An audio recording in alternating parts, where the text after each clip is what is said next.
Hello hello. हाँ भाई, तो लास्ट क्लास में हमने देख लिया है क्या, मिरर फॉर्मूला हमें मिल गया था 1/f is equal to 1/v plus 1/u, और f हमें मिल गई फोकल लेंथ जो कि होती है रेडियस ऑफ कर्वेचर का हाफ। ठीक है, अब याद ये रखना है कि आपको इस फॉर्मूले के अंदर सारी वैल्यूज जो पुट करनी है वो विद साइन पुट करनी होगी। ठीक है ना, विद साइन कहने का मेरा मतलब है पॉजिटिव नेगेटिव का आपको ध्यान रखना होगा। ठीक है, तो वही मैं बता देता हूँ।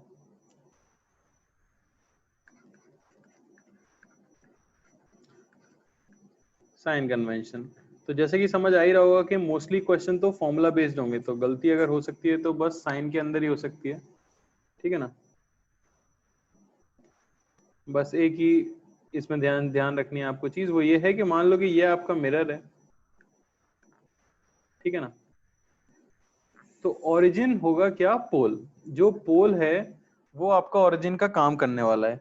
तो पोल की एक साइड तो पॉजिटिव होगी और एक साइड कैसी होगी, नेगेटिव होगी, बस ये याद रखना। ठीक है, तो बस यही पता करना है कि कौन सी वाली साइड पॉजिटिव है, कौन सी वाली साइड नेगेटिव है। जो पॉजिटिव नेगेटिव को सेपरेट करने वाला पॉइंट है वो कौन सा होगा, हमारा पोल होगा।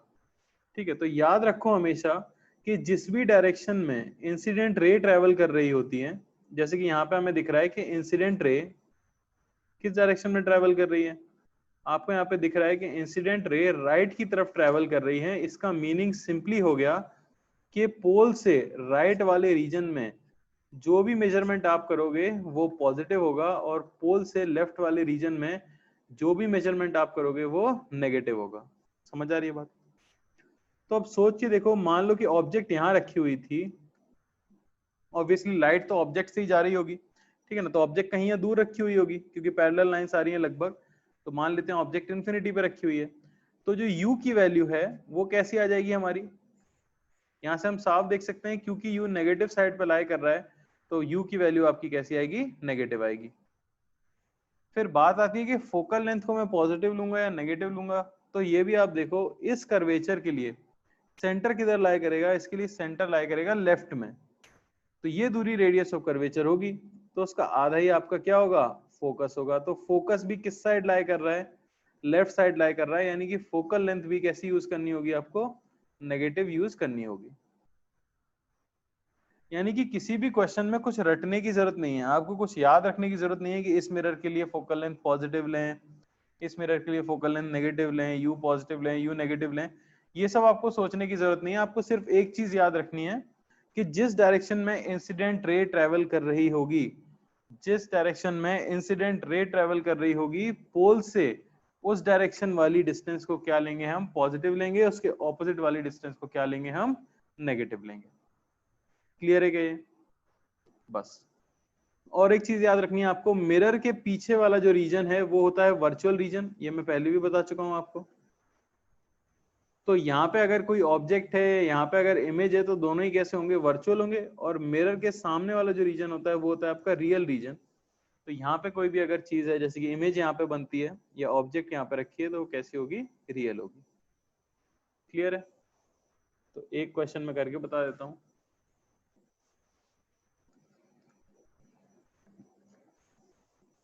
ठीक है, तो मान लो हमारे पास एक कॉनकेव मिरर है जिसका रेडियस ऑफ कर्वेचर हमें दे दिया गया है 60 सेंटीमीटर। ये आपकी ऑप्टिकल एक्सिस है, और यहाँ पे एक ऑब्जेक्ट है जो कि है 20 सेंटीमीटर दूर। बात आती है, आपको बताना है कि इसकी इमेज की पोजीशन क्या होगी,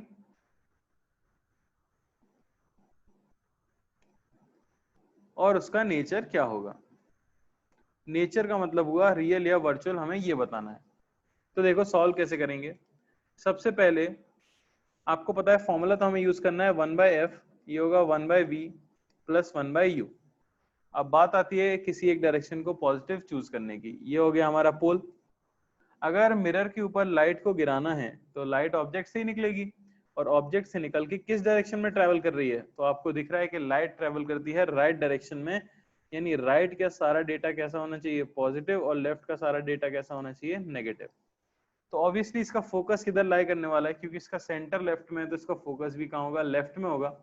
तो फोकल लेंथ नेगेटिव आने वाली है। और फोकल लेंथ होगी कितनी, तो रेडियस ऑफ कर्वेचर का हाफ यानी कि -30 सेंटीमीटर। तो मैं यहाँ रख दूंगा 1/f, ये होना चाहिए 1/v प्लस 1/u। u भी देखो ऑब्जेक्ट की डिस्टेंस भी नेगेटिव साइड पे है तो मैं उसे भी नेगेटिव साइन के साथ रखूंगा, -1/20। 1/v आपको मिल जाएगा 1/20 -1/30 यानी कि v की वैल्यू आपको कितनी मिल जाएगी, 60 सेंटीमीटर। समझ आया क्या? 60 सेंटीमीटर। तो इमेज की पोजीशन आ गई है 60 सेंटीमीटर फ्रॉम पोल। बात आती है इसका नेचर कैसा होगा। तो आप देख सकते हो कि v की वैल्यू हमारी पॉजिटिव आई है। पॉजिटिव आने का मतलब क्या है कि इमेज किस तरफ बनी होगी, पॉजिटिव वाले रीजन में, और पॉजिटिव वाला रीजन यानी मिरर के पीछे वाला रीजन। तो मिरर के पीछे वाला रीजन यानी कि इमेज कैसी है आपकी, वर्चुअल। किसी को कोई डाउट इसमें जो मैंने सॉल्व किया है? कोई डाउट है तो बोलो, बोलो भाई।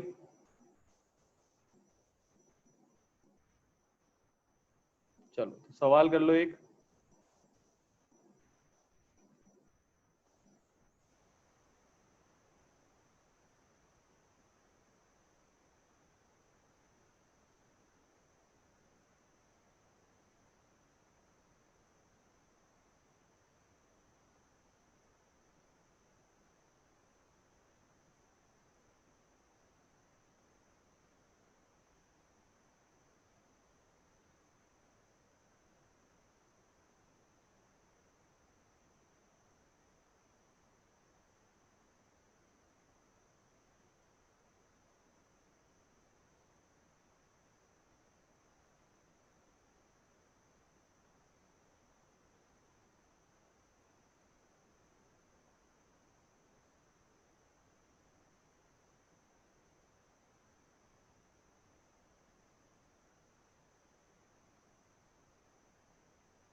अभिरूप तुम्हारा गलत कैसे हो सकता है यार, सिर्फ तुम्हारा ही गलत है। क्या कर रहे हो तुम आजकल, बिल्कुल ध्यान नहीं दे रहे हो।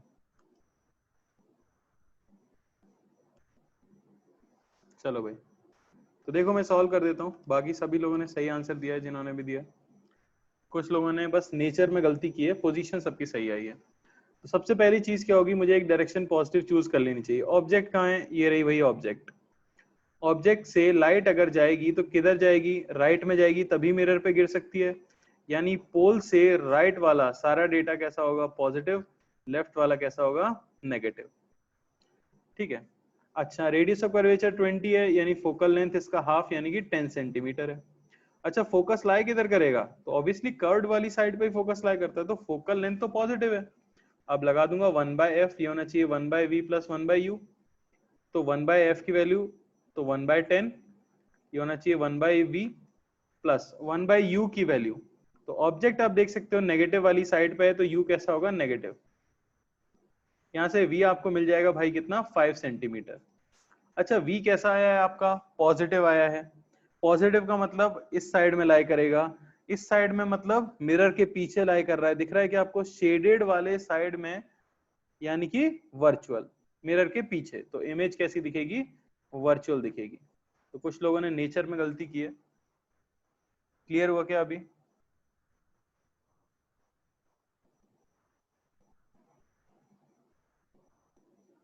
बोलो जिन लोगों को गलती हुई थी, क्लियर हो गया? बढ़ जाऊं मैं आगे? चलो ध्यान से करना है भाई।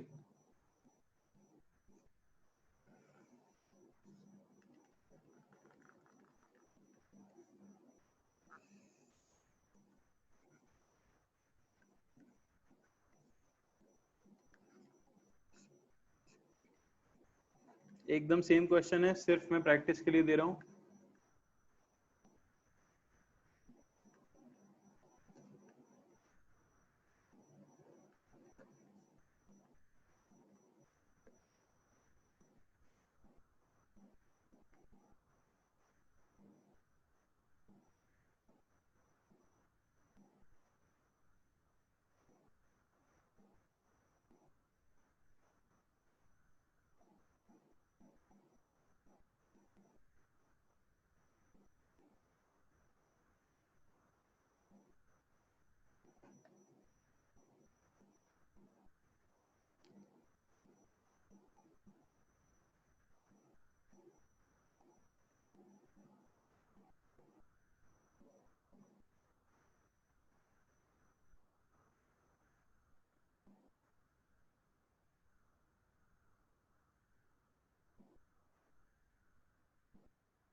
अभिनव वो कोई पर्टिकुलर क्वेश्चन होगा, मुझे क्वेश्चन भेजना है, ऐसे नहीं हो पाएगा।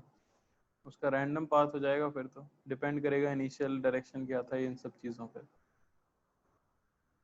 क्वेश्चन भेज दो, ठीक है। तो देखो ऑब्जेक्ट से लाइट निकलेगी इस तरफ, ये डायरेक्शन हो गई आपकी पॉजिटिव, यानी यहां से जो कुछ भी है वो आगे की तरफ पॉजिटिव और पीछे जो है वो नेगेटिव। तो फोकल लेंथ तो ऑब्वियसली इधर लाई कर रहा है फोकस, तो कैसी होनी चाहिए? पॉजिटिव होनी चाहिए, तो +30 सेंटीमीटर। यू की वैल्यू पीछे लाई कर रहा है तो -30 सेंटीमीटर। बस 1/f ये होना चाहिए 1/v प्लस 1/u, यानी 1/30 1/v माइनस 1/30। v हमें मिल गया 15 सेंटीमीटर। पॉजिटिव आया है, इसका मतलब कैसी है? वर्चुअल। किसी को कोई डाउट नहीं होगा? किसी को कोई डाउट नहीं है? अच्छा, मैं अगर आपसे स्टेटमेंट बोल दूं तो बताना सही है या गलत है। वो ये है कि कन्वर्जिंग या जिसे हम कॉनकेव बोलते हैं, mirror always has negative focal length and diverging mirror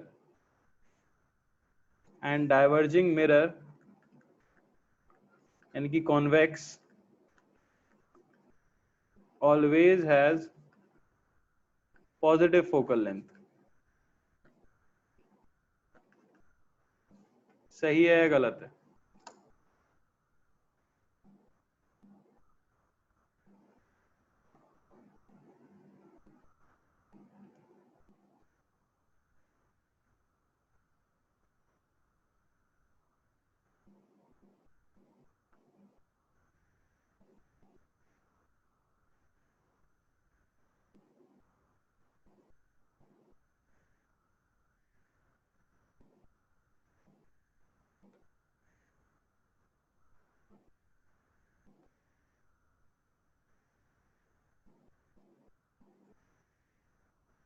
ठीक है भाई। तो अभी मैंने बोला कि सिर्फ वो डिपेंड किसके ऊपर करता है, डायरेक्शन ऑफ इंसिडेंट लाइट के ऊपर, है कि नहीं। तो एक बात बताओ, इस कॉन्वेक्स मिरर के ऊपर लाइट किस डायरेक्शन से गिरा सकते हो आप?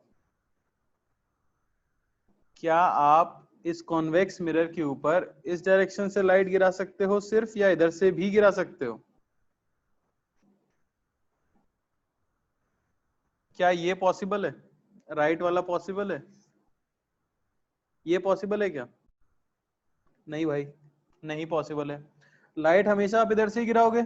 अच्छा, तो क्या हमेशा पोल से आगे वाली डिस्टेंस पॉजिटिव होगी? हाँ, समझ आ रही है ना बात। तो क्या फोकस हमेशा इधर ही लाया करेगा? हाँ। तो क्या फोकल लेंथ हमेशा पॉजिटिव होगी? हाँ। सिमिलरली ये कॉनकेव मिरर है, लाइट सिर्फ इधर से गिरा सकते हो, रिफ्लेक्टिंग सरफेस पे ही तो लाइट गिराओगे ना। तो जब लाइट हमेशा ही इधर से गिरेगी तो ये डायरेक्शन पॉजिटिव होगी, तो फोकस तो इधर है, तो क्या हमेशा नेगेटिव आएगी फोकल लेंथ? हाँ, सही है। तो आप रट सकते हो, पर मैं एडवाइस नहीं करूंगा कि आप रटो। पर ये याद रखना कि हमेशा वो कैसी आती है, इस तरह से आती है, कॉन्वेक्स के लिए हमेशा पॉजिटिव और कॉनकेव के लिए नेगेटिव। समझ आ रही है बात? अरे समझ आए क्या? हम तो ये याद रखेंगे, इंसिडेंट रे की डायरेक्शन वाली पॉजिटिव होती है, थोड़ा सा सोच लेंगे पॉसिबल हुआ तो, ठीक है। चलो बताओ जरा इसके लिए।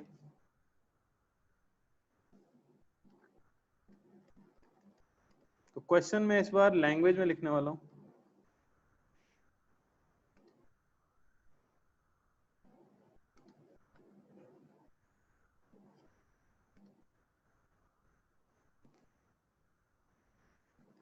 तो an object appears to be placed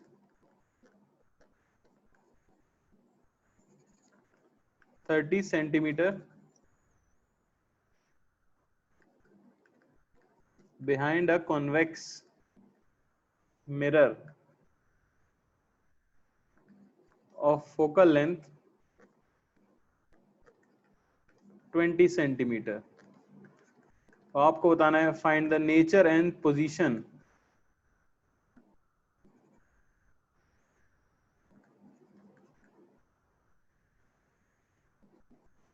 of image. बताइए।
चलो भाई देखो, तो सबसे पहले तो हमारा मिरर बताया गया है कैसा है, कॉन्वेक्स है।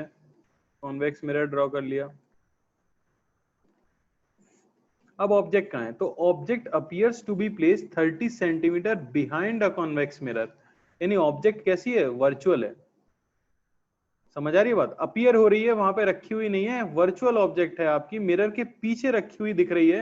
यानी रेज ऐसे आ रही होंगी, और वहां पे मीट नहीं कर पा रही हैं, ऐसा लग रहा है कि यहाँ पे ऑब्जेक्ट रखी हुई है, समझ आ रही बात? तो कैसी ऑब्जेक्ट है आपकी? वर्चुअल ऑब्जेक्ट है। उन्होंने कहा कितनी दूरी पे रखा है, तो ये हमें 30 सेंटीमीटर पीछे रखा हुआ बताया है। फोकल लेंथ आपको बताई गई है 20 सेंटीमीटर।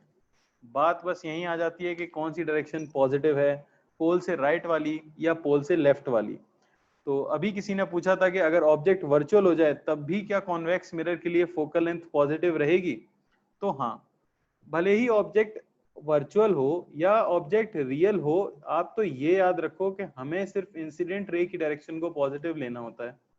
तो इंसिडेंट रे तो इधर ही गिर सकती है ना, तो अभी भी पोल से इधर वाली डायरेक्शन क्या है? पॉजिटिव है, तो इसकी फोकल लेंथ अभी भी क्या है? पॉजिटिव है। तो फोकल लेंथ आपको मिल गई +20 सेंटीमीटर। यू की वैल्यू तो देखो, ऑब्जेक्ट किधर है? ऑब्जेक्ट भी पॉजिटिव साइड में है, तो 30 सेंटीमीटर, और वी हमें फाइंड करना है। लगा देते हैं 1/f बराबर 1/v प्लस 1/u। तो ये आ जाएगा 1/20 is equal to 1/v plus 1/30। यहाँ से आपको 1/v की वैल्यू मिल जाएगी 1/20 माइनस 1/30। यहाँ से v आपको मिल गया कितना? 60 सेंटीमीटर। अच्छा, 60 सेंटीमीटर कैसा है? पॉजिटिव। पॉजिटिव का मतलब कैसा हुआ? क्या होगी ये? वर्चुअल। समझ आई बात? अरे बोलो भाई।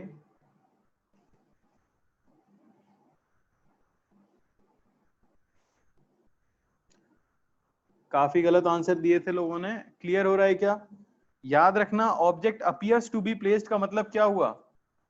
बेटा फील कैसे आएगी? ज्योमेट्रिकल ऑप्टिक्स मैंने पहले ही कहा था, ऐसा चैप्टर है कि आपको समझना और रटना काफी ज्यादा है। फील कैसे आ सकती है इसकी? फील सिर्फ इसकी प्रैक्टिकल से आ सकती है। अगर आप अच्छे स्कूल में हो तो आपको वो फील दिला देंगे, अगर आप मेरी तरह फर्जी स्कूल से पढ़ रहे हो तो फिर आपको ऐसे ही फील लेनी पड़ेगी। समझ रहे हो? बिहाइंड मतलब क्या होता है? मैंने फिर कहा था ये चीजें अभी एकदम समझ नहीं आएंगी, फिर भी मैं एक बार बताने की कोशिश करूंगा, क्योंकि लोग बार बार पूछते रहते हैं कि वर्चुअल ऑब्जेक्ट का मतलब क्या है, हमें ये समझ नहीं आ रहा। ठीक है ना? तो वर्चुअल ऑब्जेक्ट का मतलब ये होता है मेरे भाई कि मान लो आपके पास एक कॉनकेव मिरर है, ध्यान से देखना। ये आपके पास ऑब्जेक्ट थी, यहां से रे गई मिरर पे गिरी, इस मिरर ने इसकी इमेज बनानी चाहिए थी यहां, लेकिन उसके बनाने से पहले, इमेज बनने से पहले आपने यहाँ पे एक मिरर रख दिया। तो अब इस मिरर के लिए ये जो यहाँ पे इमेज बना रहा है, ये वाला मिरर, ये इमेज इसके लिए ऑब्जेक्ट का काम करेगी। तो ये कैसी ऑब्जेक्ट का काम कर रही है? ये वर्चुअल ऑब्जेक्ट का काम कर रही है। समझ आ रही है बात? तो ये जो वर्चुअल ऑब्जेक्ट जब बनती है ना, तो बेसिकली वो किसी की इमेज होती है जिसको कि आप मिरर के ऊपर ले लेते हो। समझ आ रही है?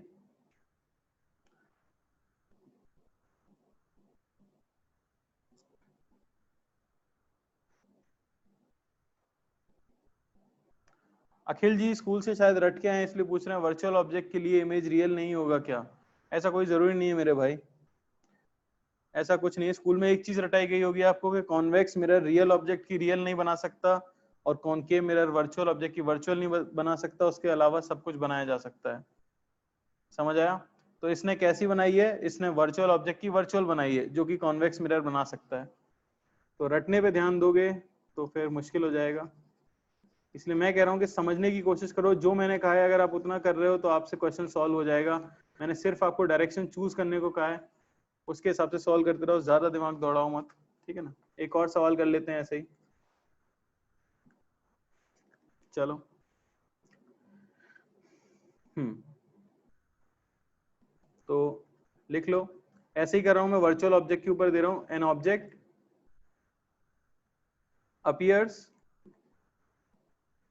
to be placed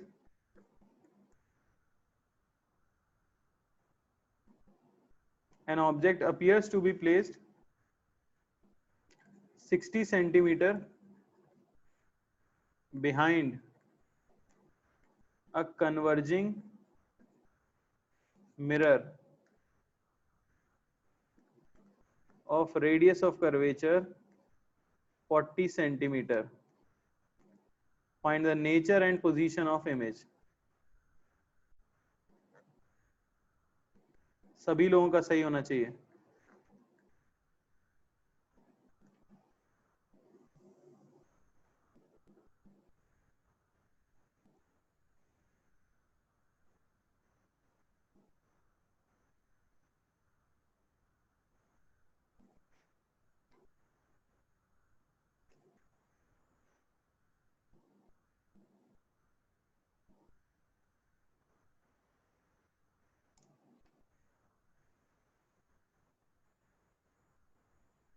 क्या बात है संबित। बेटा रियल इन्वर्टेड जो आप बता रहे हो वो आप गलत बता रहे हो, क्योंकि ये पॉइंट ऑब्जेक्ट है, पॉइंट ऑब्जेक्ट ना रियल होती है ना इन्वर्टेड होती है, तो एक्स्ट्रा मत बताओ, उसका फायदा नहीं हो रहा है, ठीक है ना। बाकी आपने बहुत जल्दी आंसर दिया, बहुत अच्छी बात है।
ठीक है, फॉर्मूला लगा रहा हूँ सीधे मैं, 1/f बराबर 1/v प्लस 1/u। पुट कर दो सीधे, -1/20 होना चाहिए 1/v प्लस 1/60। 1/v की वैल्यू क्या मिली, -1/20 -1/60, तो v हमें मिल गया कितना, -15 सेंटीमीटर। तो डिस्टेंस फ्रॉम पोल तो 15 सेंटीमीटर नेगेटिव आया है भाई। नेगेटिव कौन सी दुनिया है, नेगेटिव मिरर के आगे वाली दुनिया है, और आगे वाली दुनिया क्या होती है, रियल। तो इमेज कैसी है, रियल। अरे समझ आया कि नहीं, क्लियर है। चलिए और देख लेते हैं। अच्छा, अब सवाल आ जाता है आपके पास ये, तो सवाल है can a concave mirror form virtual image of a virtual object।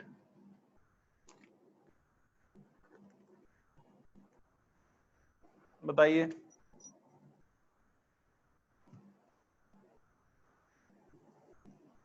बताइए, can a concave mirror form virtual image of a virtual object। Concave mirror कौन सा मिरर है हमारा, ये वाला। Virtual image of a virtual object, ये line सीधी काहे नहीं बनती है बेटा।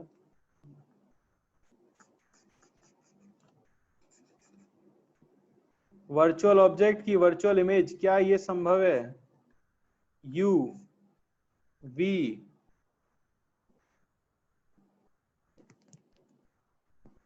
देखिए भाई, कुछ भी हो, लाइट तो आपकी ऐसी आ रही होगी वर्चुअल ऑब्जेक्ट के लिए, तो आपकी ये डायरेक्शन कैसी है, पॉजिटिव है, तो आपका u कैसा है भाई, पॉजिटिव। v कैसा है भाई, पॉजिटिव। f तो कैसा है भाई, नेगेटिव। और 1/f बराबर होता है 1/v प्लस 1/u। तो ये टर्म तो पॉजिटिव है और ये टर्म नेगेटिव है, तो इक्वल कैसे हो सकता है, तो नॉट पॉसिबल। तो याद रखना कि कॉनकेव मिरर जो होगा आपका, वो वर्चुअल इमेज की वर्चुअल ऑब्जेक्ट के अलावा बाकी सारे बना सकता है। वो वर्चुअल ऑब्जेक्ट की रियल इमेज बना सकता है, रियल ऑब्जेक्ट की वर्चुअल इमेज बना सकता है, रियल ऑब्जेक्ट की रियल इमेज बना सकता है, बस वो वर्चुअल ऑब्जेक्ट की वर्चुअल इमेज नहीं बना सकता। क्या ये याद रहेगा, ये नोट की तरह आपको याद रखना है कि जो हमारा कॉनकेव मिरर है वो वर्चुअल ऑब्जेक्ट की वर्चुअल इमेज नहीं बना पाता। तो सिमिलरली अगला वाला मैं लिख देता हूं यहीं पे, जो आपका कॉन्वेक्स मिरर है, convex mirror cannot form real image of real object। क्योंकि उसमें दोनों चीजें नेगेटिव हो जाएंगी और फोकल लेंथ पॉजिटिव होती है, तो वो चीज वैलिड नहीं रह पाएगी। तो क्या ये याद रख सकते हो? इनके अलावा सब कुछ बना पाना इनके लिए संभव है, ठीक है ना। चलो अब थोड़ा और आगे बढ़ लेते हैं। अभी तक हम सिर्फ पॉइंट ऑब्जेक्ट्स के साथ डील कर रहे थे, लेकिन ऑब्जेक्ट्स का शेप और साइज भी हो सकता है, ठीक है। तो वहां बात आ जाती है मैग्निफिकेशन की। मैग्निफिकेशन, तो मैग्निफिकेशन जनरली डिफाइन किया जाता है dimension of image by dimension of object. यानी कि ऑब्जेक्ट के रिस्पेक्ट में इमेज का डायमेंशन कैसा है। अगर इमेज का कोई भी डायमेंशन, जैसे कि मैं लेंथ ले लूं, इमेज की जो लेंथ है वो अगर ऑब्जेक्ट से ज्यादा है तो आप कहोगे कि इमेज मैग्निफाइड है। लेंथ अगर कम है तो आप कहोगे कि मैग्निफाइड नहीं है बल्कि डिमिनिश्ड है। समझ आ रही ना बात? तो यही चीज आ जाती है। आपको याद रखना है कि मैग्निफिकेशन अगर आपका ग्रेटर देन 1 हो जाता है तो हम कहते हैं कि एनलार्ज्ड इमेज बनी है। एनलार्ज्ड इमेज बनी है यानी डायमेंशन ऑफ इमेज अगर ज्यादा हो डायमेंशन ऑफ ऑब्जेक्ट से तो एनलार्ज हो जाती है। सिमिलरली मैग्निफिकेशन का मैग्नीट्यूड की मैं बात कर रहा हूँ, 0 से लेके 1 के बीच में हो तो आप कह देते हो कि डिमिनिश्ड इमेज बनी है, यानी छोटे साइज में। और ऑब्वियसली मैग्निफिकेशन अगर 1 हो जाए यानी कि सेम साइज की इमेज बनी है। ये समझ आ रहा है? अच्छा, ये बात हो गई सिर्फ किसकी? मैग्नीट्यूड ऑफ मैग्निफिकेशन की। ये मैंने बात की है मैग्नीट्यूड ऑफ मैग्निफिकेशन की। अब बात करें कि अगर आपका मैग्निफिकेशन पॉजिटिव आता है, इसका मतलब क्या है? अगर आपका मैग्निफिकेशन पॉजिटिव है इसका मतलब क्या है कि आपकी इमेज कैसी बनती है? इरेक्ट। समझ आ रही बात? इमेज कैसी बनती है? इरेक्ट। इरेक्ट का मतलब हुआ कि जिस ओरिएंटेशन में आपकी ऑब्जेक्ट थी उसी ओरिएंटेशन में आपकी इमेज बनने वाली है। सिमिलरली अगर आपकी नेगेटिव आ जाए मैग्निफिकेशन, इसका मतलब क्या हो गया कि image is inverted. Image is inverted यानी जिस ओरिएंटेशन में आपकी ऑब्जेक्ट थी उसके ऑपोजिट ओरिएंटेशन में आपकी इमेज होगी। तो ये मैं क्लियर भी कर दूं, जैसे कि ये आपकी ऑप्टिकल एक्सिस हो, ये आपकी ऑब्जेक्ट है, ये आपकी इमेज है, ठीक है ना। और मान लो ये ऑब्जेक्ट है, ये इमेज है, ये ऑब्जेक्ट है, ये इमेज है, ठीक है। और फाइनली ये ऑब्जेक्ट है और ये इमेज है। तो यहाँ पहले केस में अगर मैं बात करूं तो कैसी इमेज बनी है? इन्वर्टेड या इरेक्ट? आपको इरेक्ट या इन्वर्टेड बताना है। फर्स्ट केस के लिए बताओ क्या आ जाएगा? फर्स्ट केस में इमेज जो दिख रही है वो इरेक्ट है या इन्वर्टेड है? बिल्कुल सभी को दिख रहा होगा, अंधा भी बता सकता है कि ये इरेक्ट है। सेकंड में, सेकंड में वही वाला अंधा ये भी बता देगा कि ये इन्वर्टेड है। थर्ड बता दीजिए, थर्ड, थर्ड में इरेक्ट है इन्वर्टेड है? याद रखना, भले ही नीचे है ऑप्टिकल एक्सिस से, उससे कुछ फर्क नहीं पड़ता है, दोनों इन्वर्टेड हैं। गलत बोला बेटा आपने, दोनों इन्वर्टेड होने का कोई मतलब नहीं होता। कोई उल्टा अगर खड़ा हुआ है तो किसी के रिस्पेक्ट में खड़ा हुआ है, आप हमेशा ऑब्जेक्ट के रिस्पेक्ट में देखोगे। ऑब्जेक्ट उल्टी थी तो इमेज भी उल्टी बनी, यानी इमेज सीधी बनी है। बात समझ आई? तो इसे इरेक्ट बोलते हैं, ना कि इन्वर्टेड बोलते हैं। दोनों इन्वर्टेड अपने मन से नहीं बोल सकते आप। चौथे में बताइए, चौथे में इरेक्ट है इन्वर्टेड है? इरेक्ट है इन्वर्टेड है फोर्थ में? बिल्कुल बात सही है, इन्वर्टेड। यानी एक चीज क्लियर रखनी है कि हम हमेशा ऑब्जेक्ट के रिस्पेक्ट में देखेंगे कि इरेक्ट बन रही है या इन्वर्टेड बन रही है। क्लियर है? तो अब बात आ जाती है मैग्निफिकेशन कैलकुलेट करने की। तो सबसे पहले आता है हमारा ट्रांसवर्स मैग्निफिकेशन। ट्रांसवर्स मैग्निफिकेशन,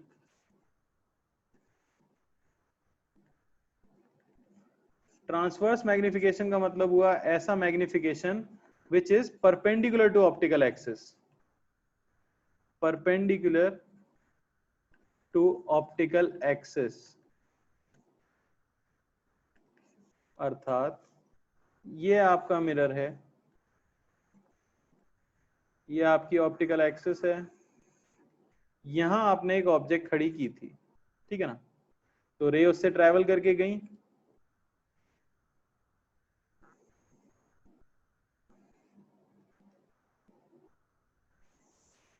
ठीक है ना, और मान लेते हैं कि उन्होंने इमेज का फॉर्मेशन कर दिया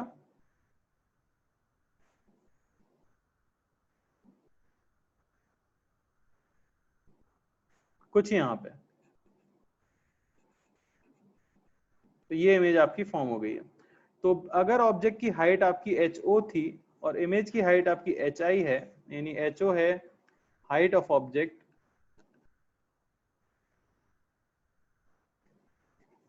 एच आई है हाइट ऑफ इमेज, ठीक है ना। बाकी यूजुअल सिंबल्स हैं, आपको पता होना चाहिए। यू है ऑब्जेक्ट की डिस्टेंस पोल से, वी है इमेज की डिस्टेंस पोल से। तो आपको याद रखना है कि ट्रांसवर्स मैग्निफिकेशन जो हम डिफाइन कर देते हैं वो हो जाता है height of image, dimension of image by height of object, और इसकी वैल्यू हमें मिलती है माइनस वी बाय यू।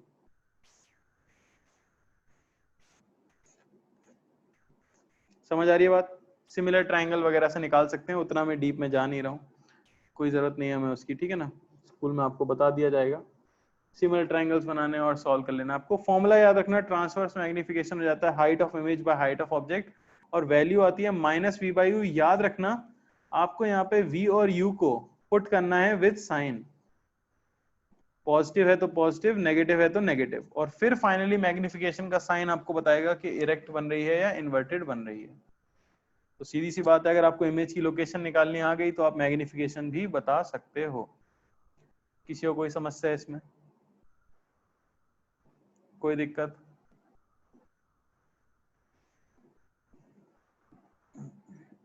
ठीक, कुछ क्वेश्चंस कर लेते हैं इसके ऊपर।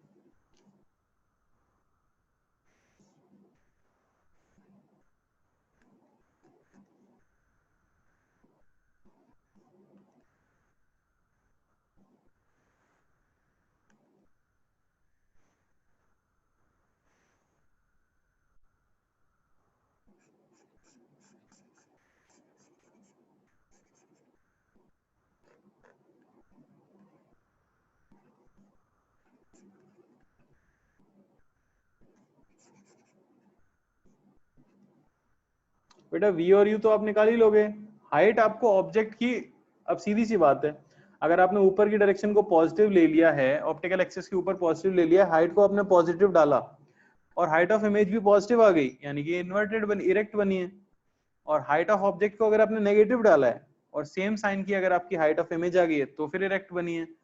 तो ऑब्जेक्ट के रिस्पेक्ट में देखेंगे तो डिपेंड करेगा आपने ऑब्जेक्ट का साइन क्या लिया है, पॉजिटिव या नेगेटिव, वो तुम अपनी मर्जी से ले सकते हो, क्योंकि इरेक्ट इन्वर्टेड हम ऑब्जेक्ट के रिस्पेक्ट में बताएंगे।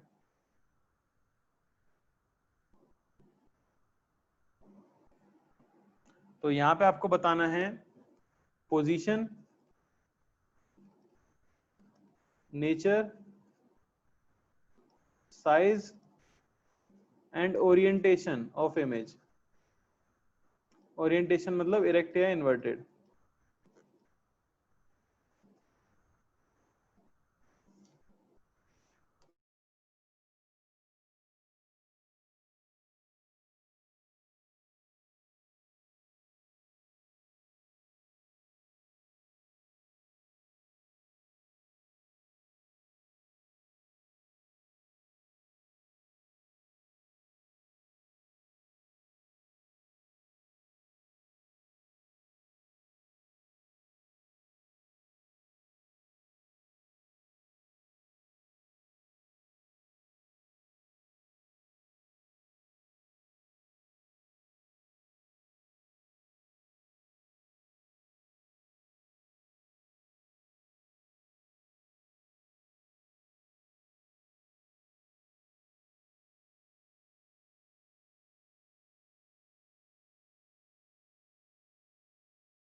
हाँ भाई, तो ये डायरेक्शन पॉजिटिव है पहली बात तो, और ये डायरेक्शन नेगेटिव है। तो लिख लेते हैं फोकल लेंथ हो गया -20, यू की वैल्यू हो गई -60, 1/f ये होना चाहिए 1/v प्लस 1/u, -1/20 -1/60, 1/v हमें मिल गया 1/60 -1/20, तो ये हमें मिल गया यहाँ पे 60 और यहाँ पे -2, तो v की वैल्यू हमें क्या मिल गई -30 सेंटीमीटर। -30 सेंटीमीटर यानी नेगेटिव, नेगेटिव यानी कि रियल, तो इमेज तो रियल होगी, 30 सेंटीमीटर दूर होगी। मैग्निफिकेशन में अगर निकालूं तो -v/u, तो v है -30 और u था हमारा -60, तो मैग्निफिकेशन हमें मिला -1/2। तो m जो कि है -1/2, ये होना चाहिए height of image. By height of object को मैं नेगेटिव ले लूं अगर -4, तो हाइट ऑफ इमेज हमें मिल रही है कितनी, 2 सेंटीमीटर। अरे समझ आया क्या? 2 सेंटीमीटर हमें मिली है क्या, height of image. Height of image positive आई है, जबकि हाइट ऑफ ऑब्जेक्ट आपने नेगेटिव ली थी, यानी कि इमेज कैसी बनेगी, image is 2 centimetre long, inverted and inverted, ठीक है, डिमिनिश्ड कह सकते हैं।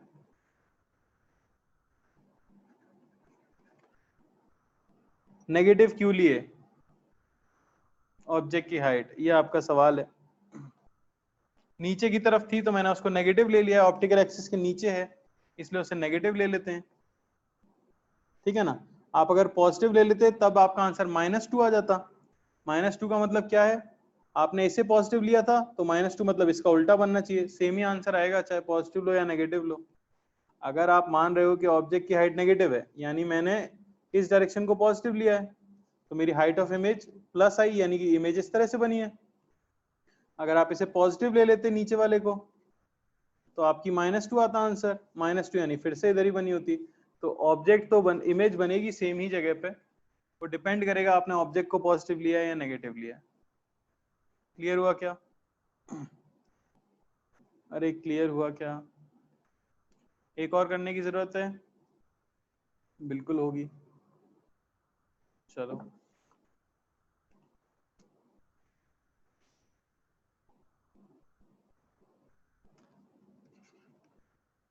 टफ कैसे दूंगा विदित भाई, मैं टफ क्या करूंगा इसमें मैं? टफ अभी आगे होंगे क्वेश्चन, जब 2 मिरर 3 मिरर आ जाएंगे पिक्चर में। अभी तो सिर्फ इमेज की पोजीशन निकालनी है, तो फॉर्मूला ही लगाना है, उसमें टफ कैसे होगा, ठीक है।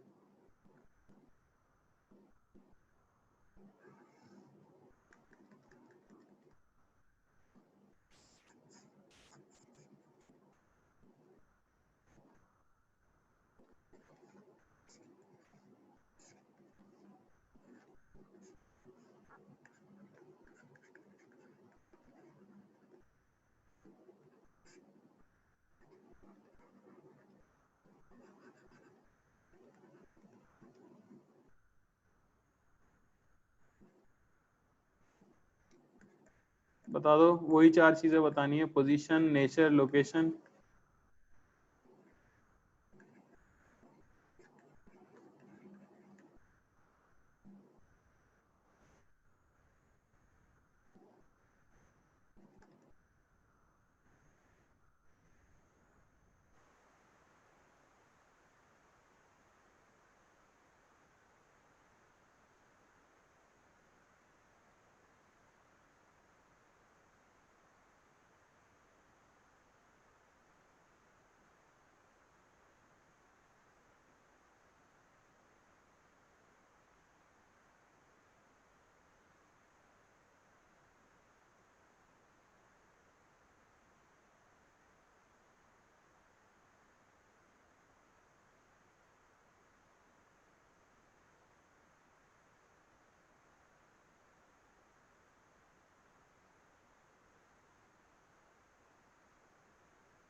हाँ भाई, तो पॉजिटिव डायरेक्शन ये वाली है हमारी, तो u तो हमारा पॉजिटिव हो गया 20 सेंटीमीटर, f भी हमारा पॉजिटिव हो गया 60 सेंटीमीटर, तो मैं निकाल दूंगा 1/f 1/v प्लस 1/u, तो 1/60 होना चाहिए 1/v प्लस 1/20, 1/v आ गया 1/60 माइनस 1/20, ठीक है ना। तो यहाँ से 1/v हमें मिल जाएगा कितना 1/30, तो v आपको मिल गया 30 सेंटीमीटर, और ये पॉजिटिव आया है, पॉजिटिव यानी कि मिरर के पीछे यानी कि वर्चुअल, ठीक है ना। अब बात आती है मैग्निफिकेशन की, तो माइनस v जो 30 आया है और u वो भी पॉजिटिव था 20, ये होना चाहिए height of image by height of object, positive ले रहा हूं इस बार मैं 4, अच्छा नेगेटिव आएगा, हम्म -30 नेगेटिव आया यानी कि कैसी होगी रियल, कैसी होगी रियल, तो -30/u हमारा पॉजिटिव है, तो ये होना चाहिए height of image by 4 centimetre में ले लेता हूँ, ठीक है। तो हाइट ऑफ इमेज जो आपको मिल जाएगी वो मिल जाएगी 3/2 इंटू 4 यानी कि 6 सेंटीमीटर, और वो कैसी आई है पॉजिटिव आई है, अगर मैंने ऑब्जेक्ट को भी कैसे डाला था पॉजिटिव, यानी कि 30 सेंटीमीटर रियल, 6 सेंटीमीटर हाइट और इरेक्ट, ये आपका आंसर होना चाहिए। पता नहीं क्या गलतियां हो रही हैं लोगों से, शायद मुझसे जो गलती हुई वही कैलकुलेशन मिस्टेक आपसे हो रही होगी, डायरेक्शन लेने में गलत नहीं होना चाहिए, ठीक है ना, ठीक है। और एनलार्ज्ड बोल देंगे, क्लियर है। अरे बोलो भाई, अगले टॉपिक पे चलें, क्वेश्चन तो करने ही है और थोड़ा सा अलग देखते हैं, ठीक है। तो नेक्स्ट आ जाता है हमारे पास लॉन्गिट्यूडनल मैग्निफिकेशन, लॉन्गिट्यूडनल मैग्निफिकेशन, तो वो क्या था आपके पास, वो था ट्रांसवर्स मैग्निफिकेशन यानी परपेंडिकुलर टू ऑप्टिकल एक्सिस, ये होता है लॉन्गिट्यूडनल मैग्निफिकेशन यानी कि magnification along optical axis, along optical axis, मतलब ये अगर आपका मिरर है और ये आपकी ऑप्टिकल एक्सिस है, और मान लो इस पे इस तरह से एक ऑब्जेक्ट रखी हुई है जिसकी लेंथ है LO, ठीक है ना, और इसकी इमेज यहाँ पे कहीं फॉर्म हो जाती है, जिसे मैं बोल देता हूँ LI, तो लॉन्गिट्यूडनल मैग्निफिकेशन को डिफाइन किया गया है length of image, length of image by length of object,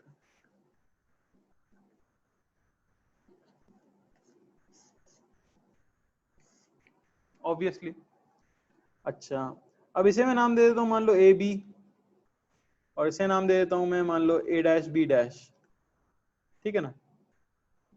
तो अब आप कह सकते हो सीधे से कि ML की वैल्यू क्या आ जाएगी, मैग्निफिकेशन की वैल्यू क्या आ जाएगी, लेंथ ऑफ इमेज क्या होगी, तो लेंथ ऑफ इमेज सिंपली हो जाएगी U ऑफ A', ठीक है ना, यानी कि A' जहां पे है उसकी दूरी, समझ आ रही है बात, या फिर मैं इसे क्या कह सकता हूँ, या फिर मैं इसे कह सकता हूँ V of A minus V of B, यानी कि image location of A minus image location of B, वही तो लेंथ आ जाएगी, upon object location of A minus object location of B, इससे आपको मिल जाता है क्या मैग्निफिकेशन की वैल्यू। यानी आपको कुछ नहीं करना है, आपको 2 बार मिरर फॉर्मूला लगाना है, एक बार A की इमेज कहाँ बन रही है वो निकालना है, एक बार B की इमेज कहाँ बन रही है वो निकालना है, दोनों का डिफरेंस निकालना है, उससे आपको लेंथ मिल जाएगी और आप बता सकते हो कि मैग्निफिकेशन कितना है। अरे क्लियर है क्या, सवाल करने को तैयार हो, आसान है काफी।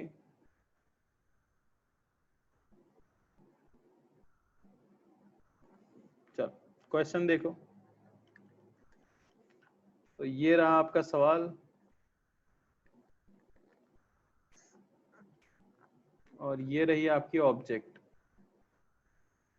हाइट को नेग्लिजिबल मानना, इसका नाम है ए, इसका नाम है बी, और फोकल लेंथ इसकी मैं ले लेता हूं 20 सेंटीमीटर। ठीक है, इसकी लेंथ ले लेता हूं मैं 10 सेंटीमीटर, और ये ले लेता हूं मैं 30 सेंटीमीटर। हाँ भाई, तो बताइए, आपको बतानी है nature and length of image, nature and length of image, पहली चीज। दूसरा आपको बताना है इज इट इरेक्ट और इन्वर्टेड।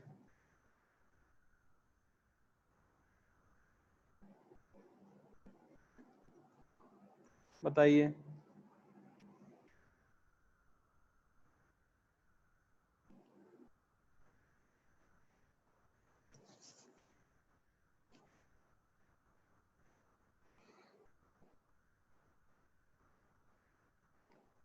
कोई फॉर्मूला नहीं है इसका, फॉर्मूला मत याद करना, सिर्फ लॉजिकली आपको 2 पॉइंट की इमेज का डिस्टेंस निकालना है बस।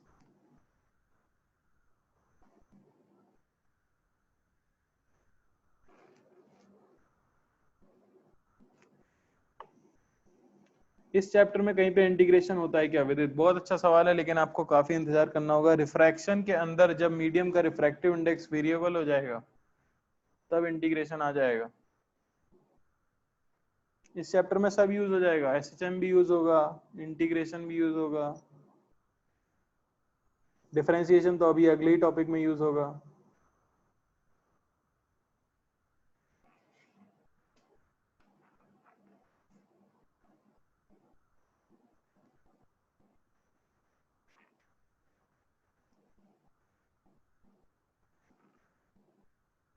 क्या ये बड़ा चैप्टर है? ये बहुत बड़ा चैप्टर है।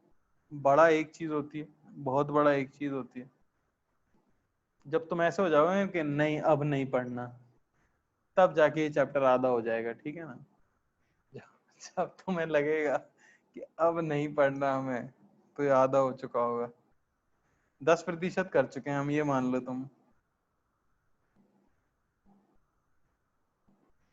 पर ठीक है, ऐसा मानो कि एक चैप्टर नहीं है। इस तरह से सोचोगे रिफ्लेक्शन अलग चैप्टर है, रिफ्रैक्शन अलग चैप्टर है, प्रिज्म अलग चैप्टर है, तो फिर छोटा लगेगा। ऑप्टिकल इंस्ट्रूमेंट तो है ही अलग चैप्टर।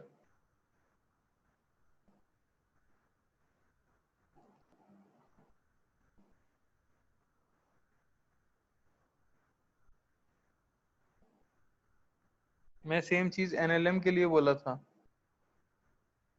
तो क्या गलत बोला था क्या मैंने? एनएलएम के सवाल अभी भी आधे लोगों से नहीं होते होंगे, मैं लिख के दे सकता हूँ। ढंग का सवाल आ जाए तो अभी नहीं होगा एनएलएम का।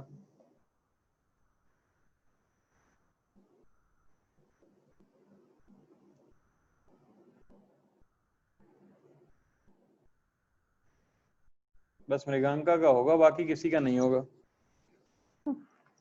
तो एनएलएम भाई कोई चैप्टर थोड़ी है, वो तो पूरी मैकेनिक्स है ना यार। तो उस पर टफ क्वेश्चन कोई बनाना चाहे तो ऐसा बना ही सकता है कि ना हो।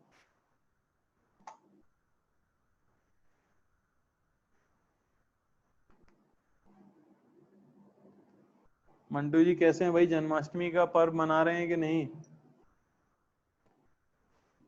मंटू जी,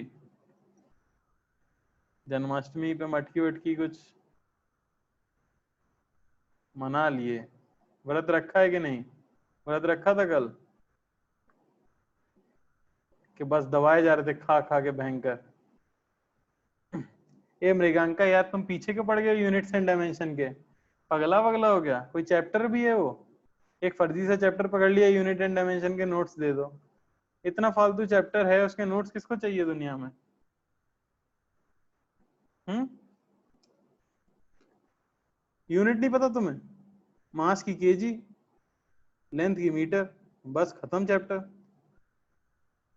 ये देखो, रूल्स वूल्स लिखे हुए हैं यहाँ पे, काम का नहीं है ये सब।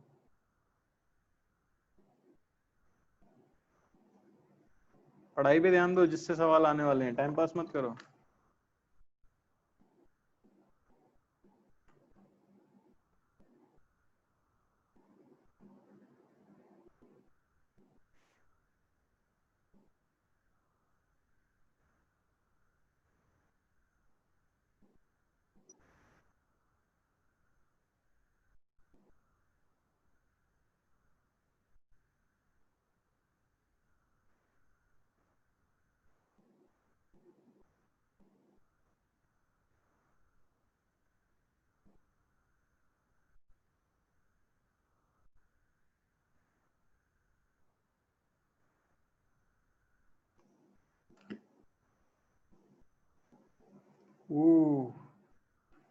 अखिल जी का कहना है कि हायर लेवल फिजिक्स में बहुत आता है यूनिट्स एंड डायमेंशन।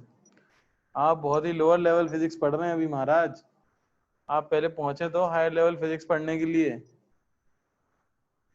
वही चीज है कि अभी बोलने लग जाओ कि भाई रिलेटिविटी समझ पाना सर मुश्किल है, अरे तो समझने को बोल कौन रहा है तुमसे? जब आएगा तब पढ़ लेना, है कि नहीं? अभी से तो क्यों रखे हो? क्या आंसर आया भाई फटाफट? कितने बज गए? 5:40। 5:40 कितने बजे तक क्लास है? 6। 6 बजे तक क्लास है, यानी 5:50 तक क्लास है। 5:50 तक क्लास यानी कि 5:45 पे तो छोड़ देना चाहिए कम से कम। 5:45 पे कायदे से छोड़ देना चाहिए, और मैं तो जल्दी छोड़ता हूँ तो। यार कितना बढ़िया था वहाँ क्लास होती थी यार, ऑनलाइन में कचरा कर दिया।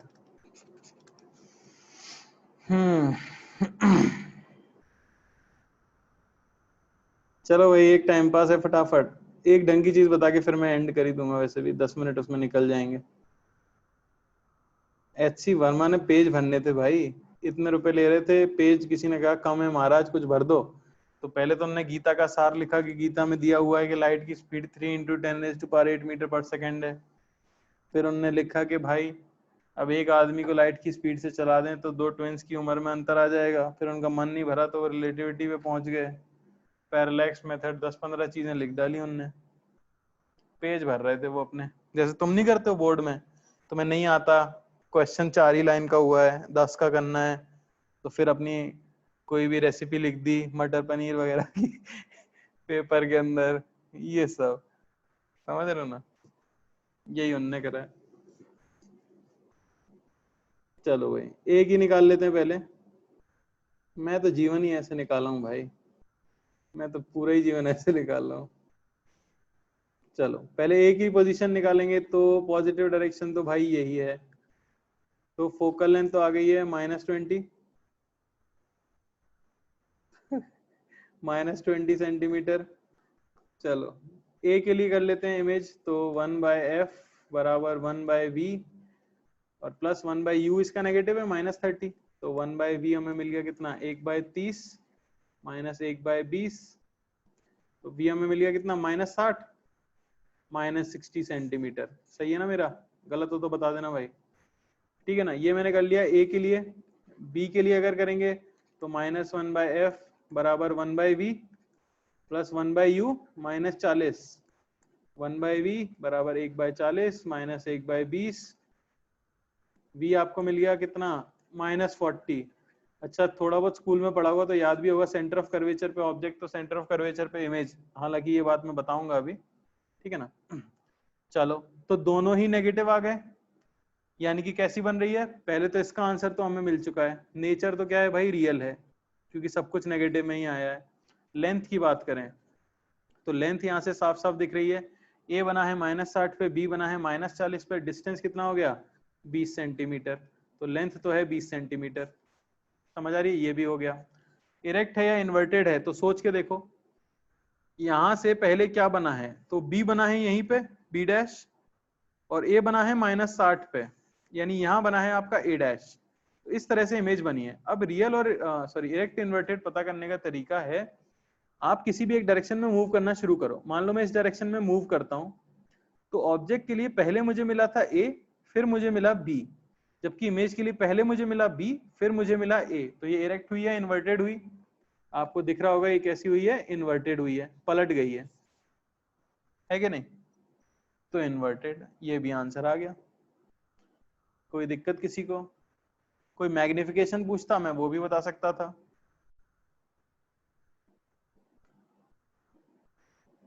एक v पॉजिटिव हो और एक v नेगेटिव हो, तो उस केस में फिर आपसे वो लेंथ पूछेगा तो वो अजीब सी आएगी, शेप भी अजीब सा हो जाएगा, ठीक है ना?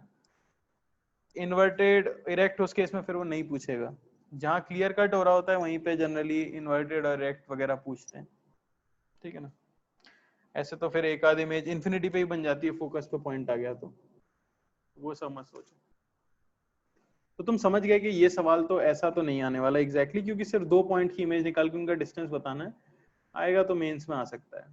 अच्छा, जिस पे फोकस ज्यादा करना है वो ये है, ठीक है ना, हेडिंग वही है, लॉन्गिट्यूडनल मैग्निफिकेशन,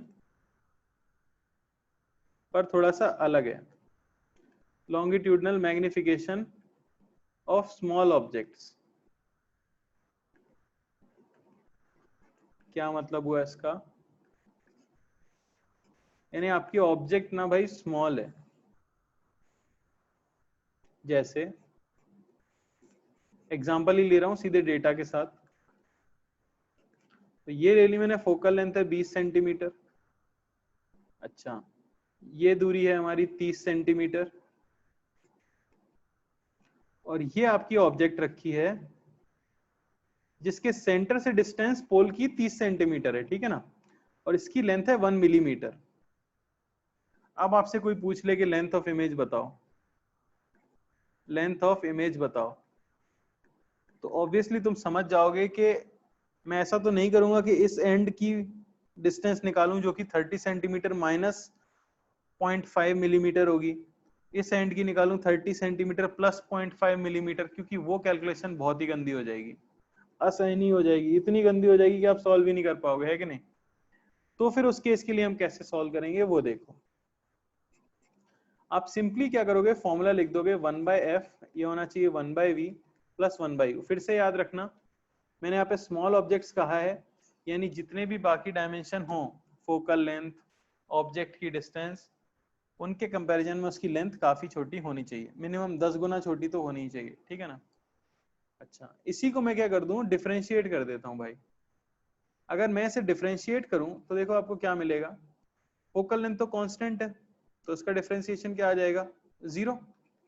अच्छा, 1/v का डिफरेंशिएशन -1/v² dv लिख देते हैं, किसी के भी रिस्पेक्ट में किया होगा, -1/u² du। समझ आई क्या बात। यहां से आपको देखो क्या मिल रहा है, dv/v², ये होना चाहिए माइनस du/u², तो यही लिख देंगे हम dv/du, ये होना चाहिए -v²/u²।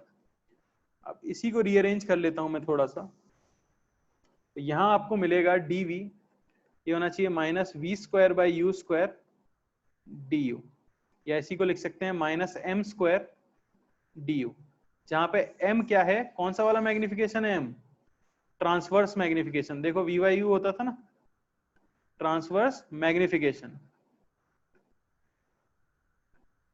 अच्छा, ये क्या लिखा है, dv, dv है change in position of image. अब बेसिकली इनकी लेंथ इतनी छोटी है कि ऐसा लगता है कि वो अपनी जगह से बस हल्का सा डिस्प्लेस हुआ है, तो इसी को हम सिंपली कह देते हैं क्या, length in image, length of image, length of image, और इसको हम कह देते हैं सिंपली क्या, length of object, length of object. तो ये आप लगभग अप्रोक्सीमेशन ले लेते हो, अगर आपकी ऑब्जेक्ट कैसी हो, बहुत ही छोटी हो इन कंपैरिजन टू उसकी डिस्टेंस फ्रॉम पोल। समझ आई बात। फॉर्मूला में सीधे यूज कर लूंगा कि length of image will be -m², m जहां पे ट्रांसवर्स मैग्निफिकेशन है, इनटू du, du यहाँ क्या होगी, ऑब्जेक्ट की लेंथ होगी। कोई पूछ रहा है 0 क्यों हुआ है, क्योंकि फोकल लेंथ चेंज नहीं हो सकती, एक्सिस के ऊपर ऑब्जेक्ट और इमेज मूव कर रहे हो सकते हैं, पर फोकल लेंथ चेंज नहीं हो सकती, कांस्टेंट का डिफरेंशिएशन 0 होता है, इसलिए वो 0 आ गया। क्या आपको क्लियर है क्या। तो इस तरह का क्वेश्चन आना मेंस में संभव है, क्योंकि इसमें आपने छोटा सा कॉन्सेप्ट यूज किया है, ठीक है ना। चलो देख लो, एक क्वेश्चन कर लेते हैं इसके ऊपर। डेटा तुम समझ गए होगे कि मैं एक ही डेटा लेता हूं, क्योंकि उससे कैलकुलेशन आसान हो जाती है, ठीक है। तो मैं ईज के लिए यही डेटा लेता हूँ, 30, 20 और 60, ये आपस में चलते रहते हैं। जैसे मैं इसकी फोकल लेंथ ले लूंगा 60 सेंटीमीटर, और ये ऑब्जेक्ट में रख दूंगा 20 सेंटीमीटर पे, ठीक है ना, और इसकी लेंथ ले लूंगा मैं आपके पास 1 सेंटीमीटर। तो क्या आप बता सकते हो कि लेंथ ऑफ इमेज क्या होगी।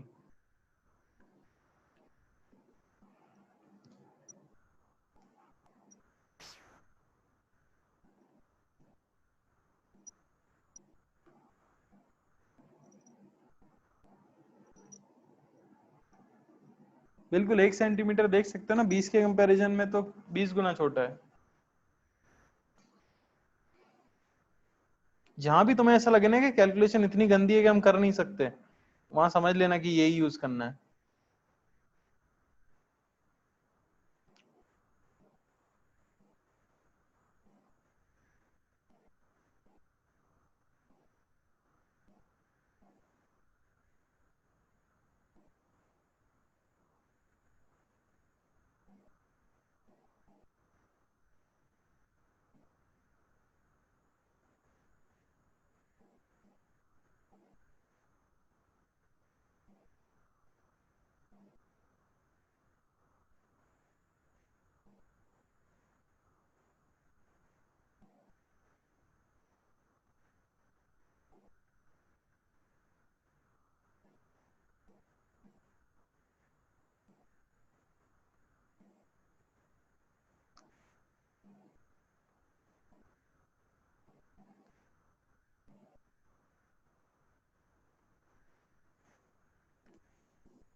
ठीक है, तो 1/f 1/v plus 1/u minus 1/60, ये होना चाहिए 1/v माइनस 1/20, तो 1/v मिल गया हमको 1/20 माइनस 1/60, यानी कि 60 यहाँ आ गया, 3 माइनस 1 2 यहाँ पे आ गया v।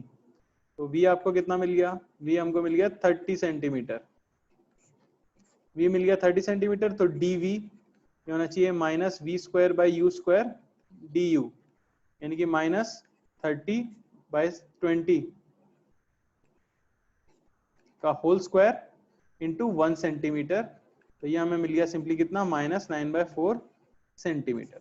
तो माइनस आपको ये भी बता दे रहा है कि वो कैसी बनने वाली है, इन्वर्टेड बनने वाली है सीधे से, और लेंथ कितनी होने वाली है, 9/4 सेंटीमीटर होने वाली है। आसान था मेरे हिसाब से, हो गया होगा सबसे, है ना। फॉर्मूले पुट करना है बस। तो एक फाइनल क्वेश्चन कर लेते हैं जो हमने आज पढ़ा उसके ऊपर।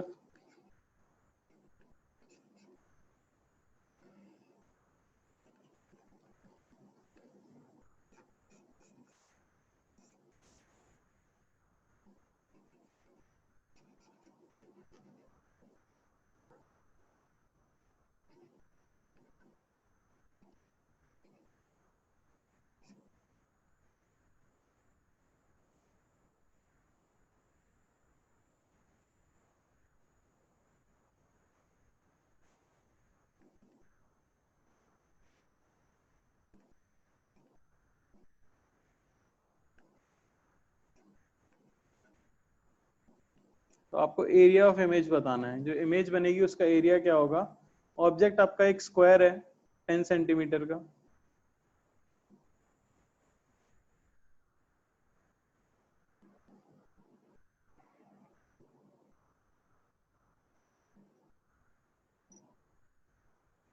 तो वो तो समझ गया ना। स्मॉल वाला पे मैंने ज्यादा क्वेश्चन नहीं कराए हैं क्योंकि सीधे फॉर्मूला है, बस v निकालना होता है और फॉर्मूले में पुट करना होता है, तो एक ही क्वेश्चन कराया उसके ऊपर। आई होप क्लियर होगा, है ना।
चलो होमवर्क में कर लेना, ठीक है। होमवर्क है इनऑर्गेनिक रटने का कोई अच्छा। भाई रटने का तो नहीं पता यार, मोहित सर ही बता पाएंगे, वो तो कोई ट्रिक वगैरह होगी। तो इनऑर्गेनिक मैंने तो पढ़ी नहीं थी ज्यादा। ठीक है, तो मुझे 3 आंसर दिए गए हैं अभी तक, 400, 800 और 1600। तो कल डिस्कस करेंगे इसे। करना कुछ नहीं था, सिर्फ ए बी की इमेज देख लो कैसी होगी, सी डी की इमेज देख लो कैसी होगी, और एरिया निकाल दो। जहां तक मुझे लग रहा है ट्रेपेजियम टाइप बनेगा। ठीक है, चलो भाई एंड कर रहे हैं आज यहीं पे। कल डिस्कस करेंगे। जन्माष्टमी मनाओ सभी लोग। चलो बाय। धन्यवाद।